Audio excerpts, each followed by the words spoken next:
Hello दोस्तों, यदि मैं आपसे पूछूं कि जिस बिल्डिंग में बैठ के आप ये वीडियो देख रहे हैं उस बिल्डिंग के कौन कौन से कंपोनेंट्स होते हैं, तो आप बोल सकते हैं कि सर उसमें आपका फुटिंग होता है, कॉलम होती है, बीम होता है, स्लैब होता है, स्टेयरकेस होती है। इन सबको मिला दें तो आपकी रेसिडेंशियल बिल्डिंग बन जाती है जिसमें आप और हम रह रहे होते हैं। यदि मैं आपसे पूछूं कि जो आपकी प्री इंजीनियरिंग बिल्डिंग होती है जिसको आप पीवी बिल्डिंग बोलते हैं, उसके कौन कौन से कंपोनेंट होते हैं जिसको हम लोग फैक्ट्रीज में, वेयर हाउसेस में, इंडस्ट्रीज में, बड़े बड़े मेट्रो स्टेशन में और आपके बड़े बड़े स्टेडियम्स में यूज किया जाता है। सर आप तो कंपोनेंट्स की बात कर रहे हैं, हमें तो यही नहीं पता है कि प्री इंजीनियरिंग बिल्डिंग होती क्या है। तो जनाब आज के सेशन में हम बात करने वाले हैं कि जो आपकी प्री इंजीनियरिंग बिल्डिंग होती है जिसको हम पीवी बिल्डिंग्स बोलते हैं, उसके कौन कौन से कंपोनेंट होते हैं जिसको मिला दें तो आपकी एक पीवी बिल्डिंग बन जाए, आपका एक वेयर हाउस बन जाए, आपकी एक फैक्ट्री बन जाए, आपकी एक इंडस्ट्री बन जाए और एक आपका स्टेडियम बन जाए। लेकिन सर आप कंपोनेंट्स बताने से पहले ये तो बता दो कि प्री इंजीनियरिंग बिल्डिंग क्या होती है। अरे भाई साहब, इसके लिए मैंने ऑलरेडी आपके लिए वीडियो बना दिया है। ये मेरा पहला नहीं, दूसरा नहीं, तीसरा नहीं, ये चौथा वीडियो है प्री इंजीनियरिंग बिल्डिंग के ऊपर। मैं ऑलरेडी 3 वीडियो बना चुका हूं जिसमें मैंने आपको डिटेल में डिस्कस किया है कि प्री इंजीनियरिंग बिल्डिंग होती क्या है। और बहुत सारे स्टूडेंट्स ये सोच रहे होंगे कि सर जो स्टील की बिल्डिंग होती है वही तो प्री इंजीनियरिंग बिल्डिंग होती है, इसमें कौन सी बड़ी बात है। आप बिल्कुल सही सोच रहे हैं, लेकिन उतना भी सही नहीं सोच रहे हैं जितना कि आपको सोचना चाहिए। बिल्कुल जो आपकी स्टील की बिल्डिंग्स होती है वही तो आपकी प्री इंजीनियरिंग बिल्डिंग होती है, लेकिन ये पूरा सच नहीं है। जो आपकी कन्वेंशनल स्टील बिल्डिंग्स होती हैं उसको हमने थोड़ा सा मॉडिफाई किया है। एज पर बेंडिंग मोमेंट डायग्राम हमने इसको डिजाइन किया है, जहां पे जितना स्टील देना था वहां पे हमने उतना स्टील लगाया है और अपनी कॉस्ट को 30% तक कम किया है। तो उसको हम प्री इंजीनियरिंग बिल्डिंग बोल रहे हैं। लेकिन ये तो मैंने आपको एक ब्रीफ दे दिया, इसका पूरा मैंने डिटेल वीडियो बना दिया है कि जो आपकी प्री इंजीनियरिंग बिल्डिंग्स होती हैं और जो आपकी कन्वेंशनल स्टील बिल्डिंग होती हैं उसमें क्या डिफरेंस होता है। तो इसका लिंक आपको डिस्क्रिप्शन मिल जाएगा, आप वहां पर जाके देख सकते हैं। और इसके बाद जो आपकी प्री इंजीनियरिंग बिल्डिंग होती है वो क्या होती हैं, उनको हम कहाँ पे यूज करते हैं, उसके क्या एडवांटेज हैं, उसके क्या डिसएडवांटेज हैं। जो आपकी प्री इंजीनियरिंग बिल्डिंग्स है उनको हम डिजाइन करने के लिए कौन सा मेथड यूज करते हैं,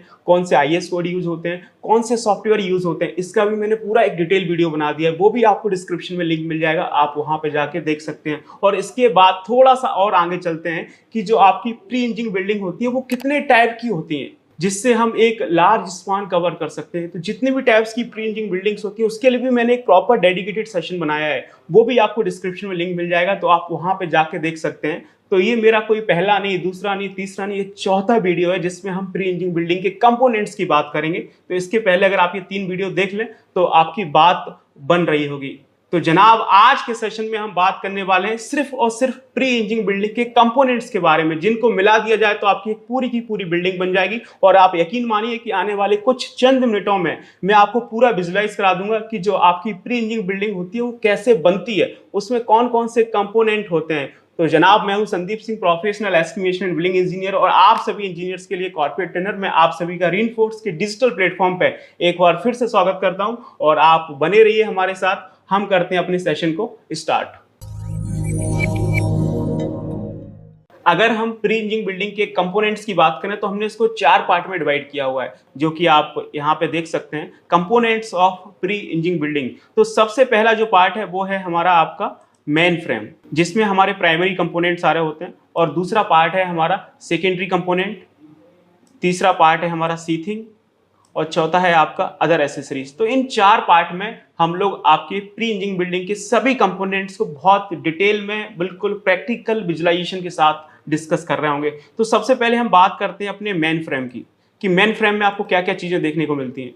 तो ये देखेंगे मेन फ्रेम में जो आपको देखने को मिलेगा वो होते हैं आपके कॉलम्स और आपके राफ्टर। मेन फ्रेम में क्या होगा, आपका कॉलम होगा और आपके राफ्टर होंगे, ठीक है ना। कॉलम आपको पता है, जैसे कि आप नॉर्मल रेसिडेंशियल बिल्डिंग्स में आप जो वर्टिकल मेंबर्स होते हैं उनको हम लोग कॉलम बोलते हैं। सेम हम लोग यहाँ पे भी कॉलम यूज कर रहे होते हैं। तो मैं आपको थोड़ा सा कॉलम की तरफ लेके चलता हूँ।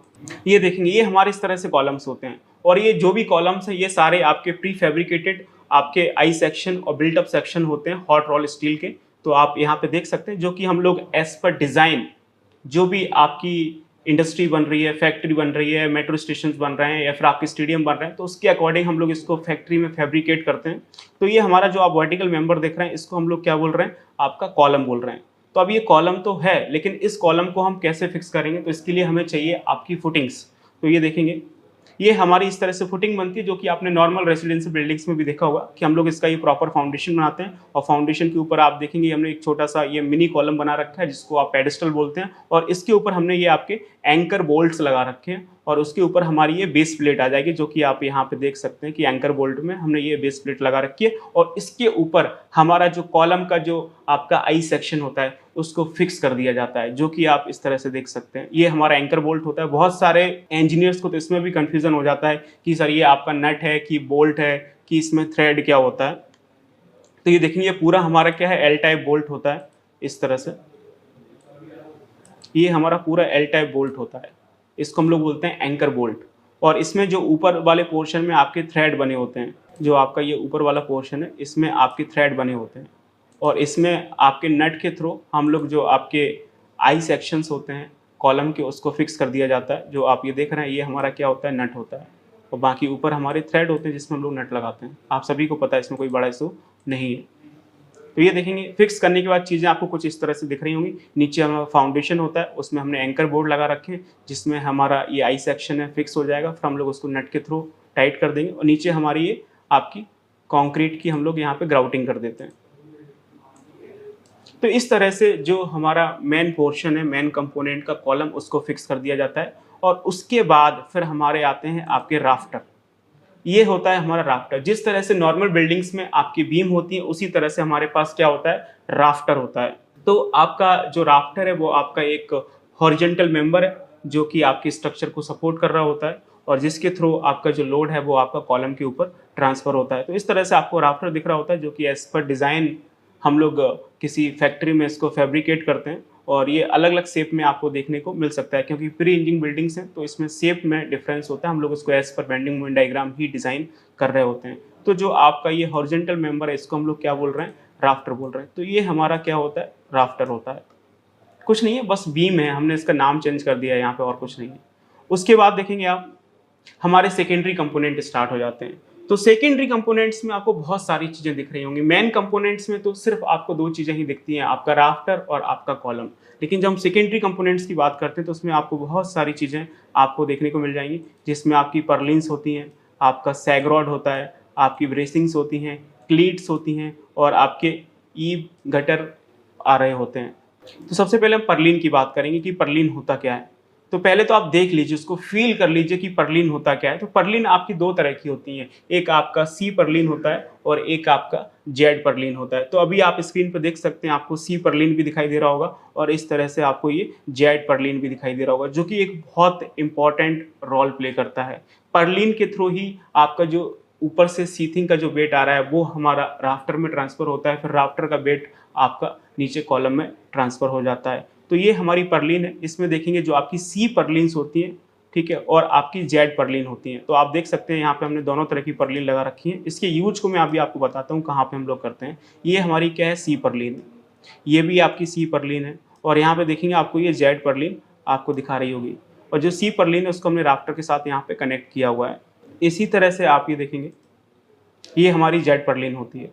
ये आपको दिख रहा होगा, ये राफ्टर के ऊपर हमने जेड पर्लिन को क्लीट के थ्रू फिक्स किया हुआ है। तो ये दो तरह की पर्लिन आपको दिखाई दे रही होती है, सी पर्लिन और जेड पर्लिन। मोस्टली हम लोग यहाँ पे जेड पर्लिन का यूज़ करते हैं। जो आपकी जेड पर्लिन होती है वो आपकी रूफिंग में भी यूज़ की जाती है और आपकी साइड में भी यूज़ की जाती है। अभी आप यहाँ पे देख रहे होंगे जो आपकी जेड पर्लिन है उसको हमने रूफिंग में यूज़ कर रखा है राफ्टर के ऊपर। सेम आप देखेंगे इसको हम साइड में भी यूज़ करते हैं। ये देखेंगे यहाँ पे तो हमने ऊपर यूज़ कर ही रखा है।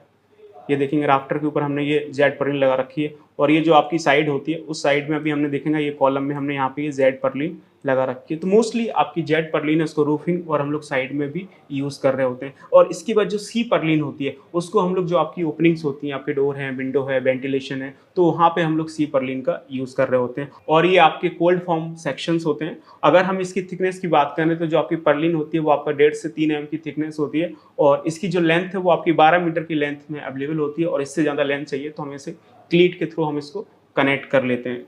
तो ये आपके इस तरह से हॉट रोल सेक्शन में भी आती है और कोल्ड रोल सेक्शन में भी आ रही होती है। तो ये हमारा पर्लिन है जिसको हम लोग ऐसे रूफिंग राफ्टर के ऊपर फिक्स कर रहे होते हैं, और ऐसे साइड आपके कॉलम के साइड में इस तरह से आप फिक्स हो जाती है, जो कि आप देख सकते हैं। इसके बाद नेक्स्ट देखेंगे, नेक्स्ट आता है आपका सैग रॉड, जो कि बहुत इंपॉर्टेंट है। बहुत सारे लोगों को तो यही समझ नहीं आता कि जो हमारा सर सैग रॉड है उसका क्या फंक्शन है, कहाँ पे लगी होती है।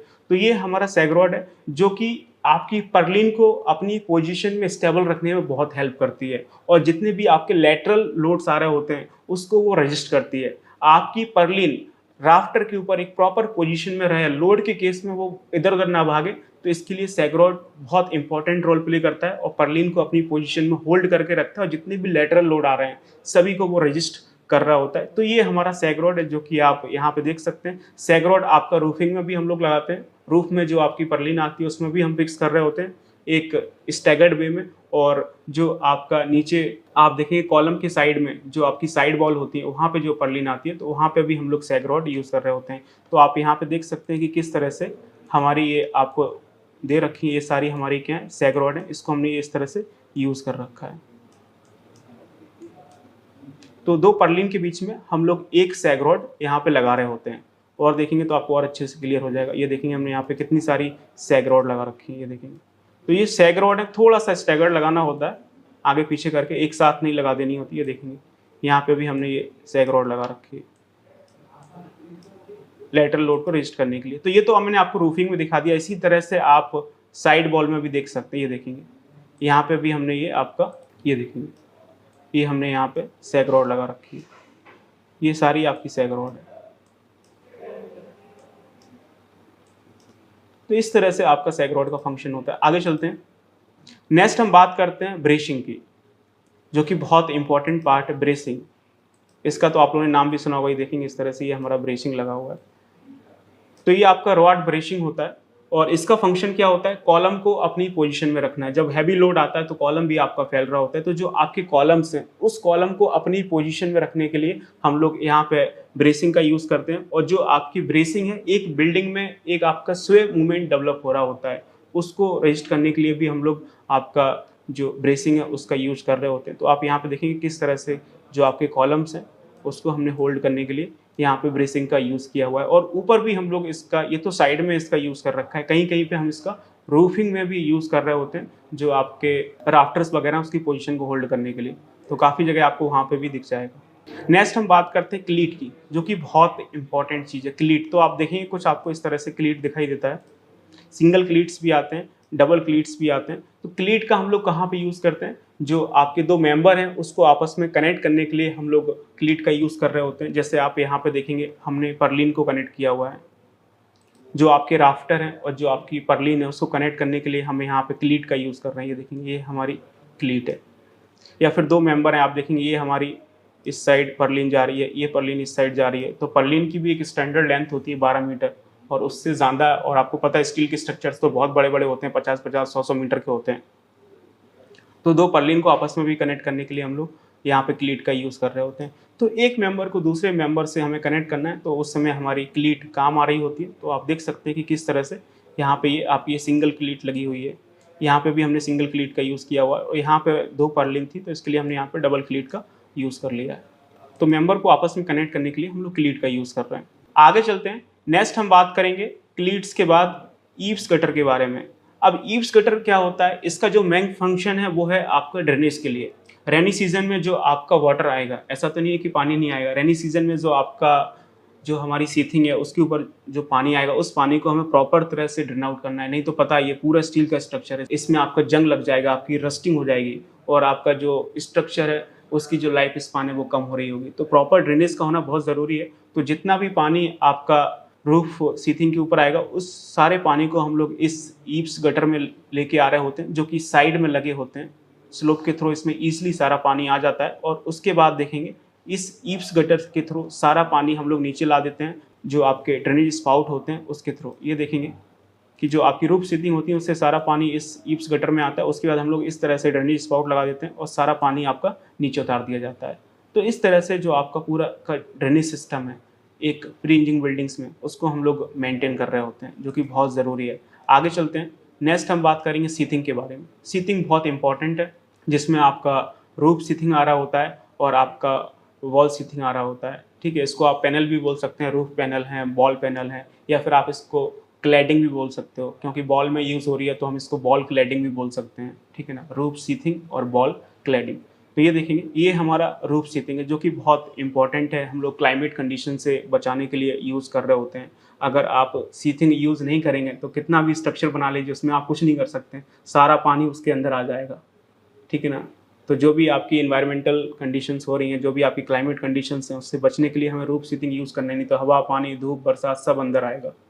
तो जो कि बहुत इम्पॉर्टेंट है, इसके बिना तो कुछ हो नहीं सकता है। तो हमारी ये रूफ सीथिंग है जो कि हम लोग आपकी जो पर्लिन्स हैं उसके ऊपर हम लोग इसको फिक्स कर रहे होते हैं। जो आपके स्क्रू और जो आपके वाशर होते हैं उसकी हेल्प से आपकी पर्लिन के ऊपर जो आपकी रूफ सीथिंग है उसको फिक्स कर दिया जाता है।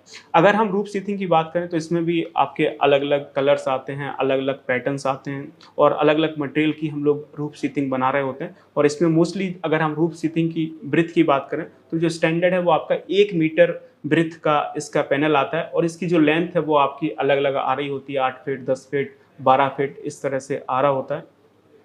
और मोस्टली जो हम इसमें रूफ सीथिंग यूज़ करते हैं वो आपका SM 120 यूज़ किया जाता है। और आज के समय में देखेंगे तो कुछ एडवांस सीथिंग भी आ गई है, आपके कुछ सैंडविच पैनल्स भी आ गए हैं, ठीक है, जिसके थ्रू हम लोग इसके जो इंसुलेशन है उसको हम लोग अच्छे से कर पाते हैं। क्योंकि प्री इंजीनियरिंग बिल्डिंग्स में सबसे बड़ा इशू है वो है थर्मल इंसुलेशन का, क्योंकि पूरा स्टील का स्ट्रक्चर होता है तो अंदर टेम्परेचर बहुत राइज हो रहा होता है। तो उसको कंट्रोल करने के लिए हम लोग आज के समय में सैंडविच पैनल भी यूज़ कर रहे हैं ताकि जो टेम्परेचर है उसको कंट्रोल किया जा सके। तो ये आपकी रूफ सीथिंग है जो कि हम यूज़ करते हैं। इस तरह से आप देख सकते हैं कि किस तरह से आपको अलग-अलग पैटर्न्स में आपको देखने को मिल रही होती हैं। उसके बाद देखेंगे आपकी ये वॉल सीथिंग, जिस तरह से आपकी रूफ सीथिंग होती है उस तरह से ये हमारी वॉल सीथिंग होती है। इसको हम लोग वॉल क्लैडिंग भी बोल सकते हैं या फिर हम लोग वॉल पैनल्स भी बोल सकते हैं। तो सेम चीज़ होती है, ये भी बहुत ज़रूरी है। अगर आप ये साइड में नहीं लगाएंगे तो पानी से तो बच ही रहे होंगे, लेकिन यहाँ पे आप कोई भी इसमें अंदर एंटर कर जाएगा, आपका कुत्ता, बिल्ली, गाय, भैंस सब अंदर एंटर कर रहे होंगे। तो हमें चारों तरफ से अपना बिल्डिंग कवर करना है ना, तो ऊपर से तो हमने रूफ सीथिंग लगा दिया, साइड में हम लोग इस तरह से वॉल सीथिंग लगा रहे होते हैं जो कि सेम उसी तरह से देखने को मिलती है जैसे आपकी रूफ सीथिंग होती है। तो अलग अलग पैनल्स आते हैं, हम लोग इसमें लगा देते हैं। इसके बाद देखेंगे कुछ आप हमारी अदर एसेसरीज होती हैं। अदर एसेसरीज में आपको क्या क्या देखने को मिलेगा, जिसमें आपकी स्लाइडिंग डोर्स होते हैं, रोल अप शटर्स होते हैं, इंसुलेशन विंडोज होती हैं, आपकी रूफ स्काईलाइट होती है, आपके लोवर्स होते हैं, रिज वेंटिलेटर होते हैं, टर्बो वेंटिलेटर्स होते हैं। तो इतनी सारी चीज़ें आपको इसमें देखने को मिल रही होती है। मैं आपको विजुलाइज कराता हूँ। ये देखेंगे इस तरह से आपके स्लाइडिंग डोर्स होते हैं। जो आपकी प्री इंजीनियरिंग बिल्डिंग्स हैं उसके अंदर एंट्री और एग्जिट करने के लिए तो हम लोग बड़े बड़े डोर्स बनाते हैं, क्योंकि इसमें बहुत हैवी मशीनरी हम लोग यूज़ कर रहे होते हैं ताकि सारी चीज़ें अंदर एंटर और एग्जिट कर सकें। तो आपको बड़े बड़े इसमें स्लाइडिंग डोर्स आपको देखने को मिलेंगे एंट्री और एग्जिट करने के लिए। और उसके बाद देखेंगे हम लोग यहाँ पे रोल अप शटर भी यूज़ कर रहे होते हैं। जैसे नॉर्मली आप मार्केट में शॉप्स में देखते होंगे रोल अप शटर जो हम ऊपर नीचे करते रहते हैं, तो उस तरह के भी हम लोग यहाँ पे यूज़ कर सकते हैं एंट्री और एग्जिट करने के लिए। ये आपके रोल अप शटर होते हैं। और उसके बाद आती हैं आपकी इंसुलेशन विंडो, जो कि बहुत इंपॉर्टेंट है। नॉर्मली आप लोग घरों में जो आप विंडो देखते होंगे ताकि आपका जो एयर सर्कुलेशन है वो प्रॉपर तरह से बना रहा है, तो इसलिए हम लोग यहाँ पे भी आपकी इंसुलेशन विंडो यूज़ करते हैं, जो कि बहुत ज़रूरी है क्योंकि अंदर टेम्परेचर बहुत ज़्यादा हो रहा होता है स्टील स्ट्रक्चर की वजह से। तो हम लोग यहाँ पे विंडोज़ का यूज़ करते हैं जिसके थ्रू हमारा एयर सर्कुलेशन बना रहा है। और विंडो के साथ साथ आप देखेंगे यहाँ पे ये लोवर्स का भी हम लोग यूज़ करते हैं। जो भी आप ये लोवर्स देख रहे हैं वो भी आपका एक तरह से विंडो ही है, बस इसका थोड़ा सा पैटर्न अलग होता है। तो जो आपके लोवर्स यूज़ हो रहे हैं, जो आपकी विंडो यूज़ हो रही है, तो ये सब हम लोग जो आपका एयर सर्कुलेशन सही बना रहा है उसके लिए हम लोग यूज़ कर रहे होते हैं। इसके बाद देखेंगे आपकी ये रूफ स्काई लाइट है, जो कि अंदर आपकी जो नेचुरल सनलाइट है उसके लिए हम लोग प्रोवाइड करते हैं। अगर ये प्रोवाइड नहीं करेंगे तो फिर अंदर आपको आर्टिफिशियल लाइट्स लगानी पड़ेंगी और फिर आपका जो इलेक्ट्रिसिटी बिल है वो आपका इंक्रीज़ हो रहा होगा। तो हमें यहाँ पे रूफ स्काई लाइट्स भी हम लगा सकते हैं ताकि जो आपका नेचुरल सनलाइट है वो आपकी अंदर आ सके और जो हमारे एक्सपेंसेस हैं वो आपके कम हो सके। उसके बाद आता है आपका वेंटिलेटर। वेंटिलेटर्स भी आपको अलग अलग तरह के यहाँ पे वेंटिलेटर्स देखने को मिलेंगे। आपका ये रिज वेंटिलेटर है, ये आपके टर्बो वेंटिलेटर्स होते हैं जो कि बहुत ज़रूरी है। नॉर्मल बिल्डिंग्स में जैसे आपके एग्जॉस्ट फैंस होते हैं जो कि आपके अंदर की हवा को बाहर फेंक रहे होते हैं, उसी तरह से हम लोग यहाँ पे आपके वेंटिलेटर्स यूज़ कर रहे होते हैं। आपका ये टर्बो वेंटिलेटर्स यूज़ कर रहे होते हैं ताकि अंदर का जो टेम्परेचर है वो आपका सही बना रहा है, नहीं तो टेम्परेचर बहुत बढ़ रहा होता है। बहुत सबसे बड़ी दिक्कत है ये आपकी प्री इंजीनियरिंग बिल्डिंग्स में थर्मल इंसुलेशन, अंदर का टेम्परेचर बहुत हाई हो रहा होता है। तो इसके लिए हमने यहाँ पे रिज वेंटिलेटर लगा रखा है जो कि बिल्कुल सेंटर में होता है। तो इससे आपका अंदर का जो टेम्परेचर है वो आपका सही रहता है, प्रॉपर इंसुलेशंस वगैरह रहते हैं। और ये आपके टर्बो वेंटिलेटर्स हैं, ये आपके एकदम जो एग्जॉस्ट फैंस होते हैं उसी तरह ये आपके टर्बो वेंटिलेटर्स काम करते हैं और अंदर जो आपका एयर सर्कुलेशन है, जो टेम्परेचर वगैरह है उसको मेंटेन कर रहे होते हैं।